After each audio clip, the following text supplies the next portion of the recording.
할렐루야, 반갑습니다.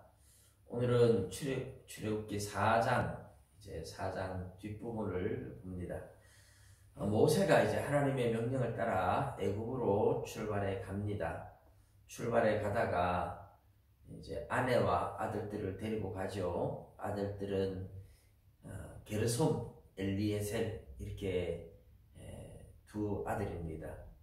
그런데 하나님이 중간에 모세를 만나서 숙소에서 모세를 죽이려고 해요. 참 이상하죠. 하나님이 모세가 못 가겠다 할 때는 그렇게 가라고 하시더니까 모세가 하나님께 이제 순종해서 가는데 중간에 만나가지고 모세를 죽이려고 해요. 왜 그럴까요?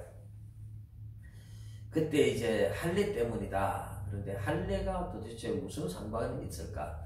모세의 아내 십보라가 아들의 포피를 베어서 모세 발 앞에 던지면서 당신은 참으로 내게 피난편이다. 그때 하나님이 이제 모세를 놓아주시고, 그리고 이제 모세는 혼자서 애굽으로 돌아가고 아내 십보라와 두 아들은 자기 아버지 집으로 친정으로 다시 돌아가는 내용이 4장 뒷부분의 내용입니다. 오늘 이 이야기는 좀 더 제가 자세하게 다루려고 짧은 부분을 따로 이렇게 말씀을 나눕니다. 이게 무슨 의미냐? 하나님이 모세에게 가라고 할 때는 언젠데 왜 중간에 가로막느냐? 이것은 이제 사명과 신앙의 차이 때문에 그래요. 하나님이 모세에게 가서 애굽에 있는 내 백성을 구원해내라. 이것은 사명이죠. 큰 사명을 받은 거예요. 이런 사명을 받았는데 그 사명을 감당하려면 신앙이 좋아야 돼요. 사명을 감당할 만한 신앙이 돼야 됩니다. 그런데 모세는 그 신앙이 안 되는 거죠. 사명을 감당할 수 있는 신앙, 믿음이 약해서 안 돼요. 근데 하나님께서는 모세가 사명을 감당할 수 있는 신앙으로 키워주는 겁니다. 여러분, 사명과 신앙은 달라요. 목사가 되었다고 신앙이 목사의 수준의 어떤 신앙이 따로 있는 게 아닙니다. 신앙이 아직까지 어린데도 어떻게 목사가 될 수도 있고요. 집사인데도, 집사님 이런데도 신앙이 목사님보다 더 좋을 수도 있어요. 장로님이 되었는데 나이가 여러 가지 배경과 이런 것들이 좋아서 장로가 될 수도 있어요. 근데 신앙은 어린아이 신앙 같아서 조금만 하면 삐지고, 조금만 하면 상처 있고, 조금만 하면 불평하고, 이럴 수도 있어요. 그런데 어떤 사람은 장로님들이 목사님들보다 신앙이 훨씬 더 좋을 수도 있어요. 목사도 마찬가지로, 목사라는 사명을 받아도 신앙이 집사보다 못해가지고, 항상 불평, 불만하고, 제대로 기도하지 않고, 누구 탓, 남의 탓, 그러면 참 목회도 힘들고, 성도들도 힘들고 모두가 힘들어집니다. 신앙과 사명은 달라요.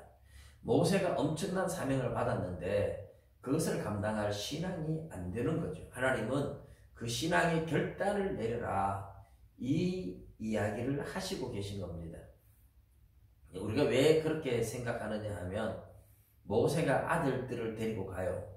처음에 돌아갈 때, 애굽으로 돌아갈 때 아내 십보라와 아들들을 데리고 간다. 두 아들들이 둘이니까 게르솜과 엘리에셀이라는 두 아들이에요.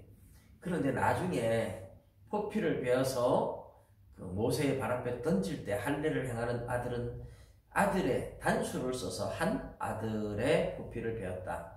우리가 여기서 볼 수 있는 게 뭐냐 하면 첫 아들 게르솜을 낳았을 때는 모세가 자기 민족의 전통을 따라서 할례를 행했다고 볼 수 있습니다. 그런데 태어난 지 8일 만에 할례를 받으니까 아이가 얼마나 아프겠어요. 울면서 엄마 젖도 잘 안 먹고 늘 울고 이러니까 그 할례가 뭔지 모르고 십보라는 그냥 남편이 그렇다 그러니까 할례를 받게 했다가 그 아기가 젖도 안 먹고 몇 날 며칠을 끙끙 앓는 걸 보면서 너무 놀란 거죠. 그래서 둘째 엘리에셀을 낳았을 때 모세가 또 할례를 하려고 할 때 아내 십보라가 안 된다, 절대로 안 돼, 이게 이제 차라리 날 죽여라 하고 적극적으로 말렸다고 볼 수 있죠. 근데 모세가 신앙이 확고하면 아내가 그래도 할례를 했을 거예요. 그런데 모세가 세상과 자꾸 타협하는 거예요. 왜냐하면 이제 뭐 하나님 나라 백성들 이스라엘을 구원할 수도 없고 쫓겨나가지고 내가 여기서 하나님 혼자 잘 믿는다고 해봐야 하나님 도와주지도 않고 뭐 하나님 어디 있는지 알 수도 없고 하나님 체험도 해본 적도 없고 아기 때 엄마한테 신앙을 들었지만 지금 내가 신앙을 지킨다는 게 도대체 무슨 의미가 있느냐. 그래서 모세는 둘째 아들을 할례를 행하지 않았어요. 이 말은 아내의 말 때문에 그냥 적당하게 타협하고 세상을 살고 있다 그런 겁니다. 모세의 신앙의 결단력이 약해진 거죠. 적당하게 굳이 이렇게 말씀대로 살아야 할 게 뭐 있느냐. 적당하게 살자. 세상과 적당하게 타협하고 살자. 예, 모세의 신앙이 그런 타협 신앙이 된 세속화된 신앙이죠.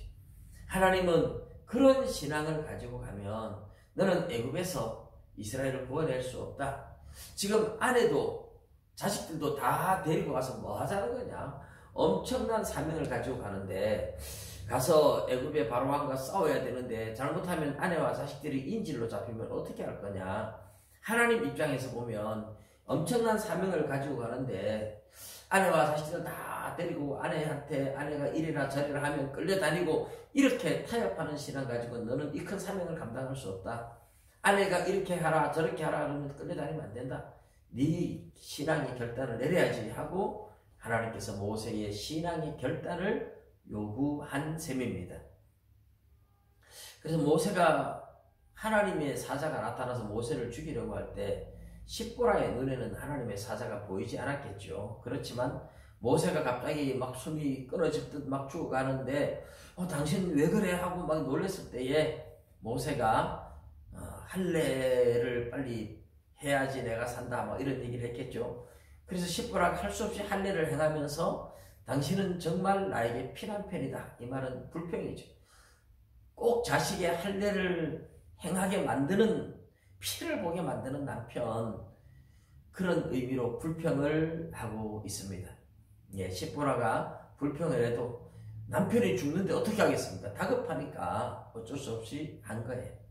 그런데 모세는 그때 이 막중한 사명을 가지고 가면서 내가 아내를 데리고 자식들을 데리고 가서 어떻게 이 일을 감당할까. 그래서 아내와 자식들을 돌려보내고 혼자 돌아가는 모습을 보여줍니다.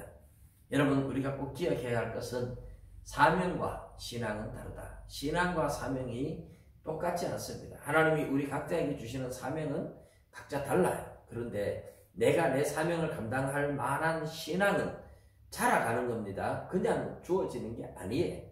내가 하나님 말씀 보고 기도하고 씨름하면서 말씀대로 살려고 씨름하면서 신앙은 자라가는 겁니다. 내가 받은 직분이 무엇인지를 생각해보고 내가 받은 직분을 넉넉히 감당할 수 있는 신앙이 되는가 살펴보셔야 돼요. 그리고 내가 받은 사명 넉넉히 감당할 수 있을 만큼 신앙을 키워야 사명이 힘들지 않고 편안해요. 어린 아이들한테 10kg, 20kg 쌀을 들으라 그러면 힘들겠죠. 근데 어른한테 10kg, 20kg 쌀 들으라 그러면 그거 가볍게 듭니다. 왜요? 그걸 들을 수 있는 힘이 있으니까 어른은 쉬워요. 어린 아이들은 힘이 없으니까 힘들어요. 우리의 사명은 신앙의 힘이 좋으면 사명을 넉넉히 감당합니다. 그러나 신앙의 힘이 약하면 사명을 감당하기 어려워요. 그래서 내가 내 사명을 감당할 만한 신앙이 되느냐 안 되느냐 하는 것은 무엇으로 알 수 있느냐. 내가 하나님의 교회에서 기뻐하고 감사하며 사명을 감당하고 있느냐. 사명을 감당하는 게 늘 원망과 불평이 나오고 힘드느냐. 이것을 통해서 알 수 있습니다. 내가 늘 원망이 나오고 불평이 나오고 힘들고 이러면 내가 사명을 감당할 신앙이 안 되는구나. 내 신앙이 어리구나 하는 것을 아시면 됩니다.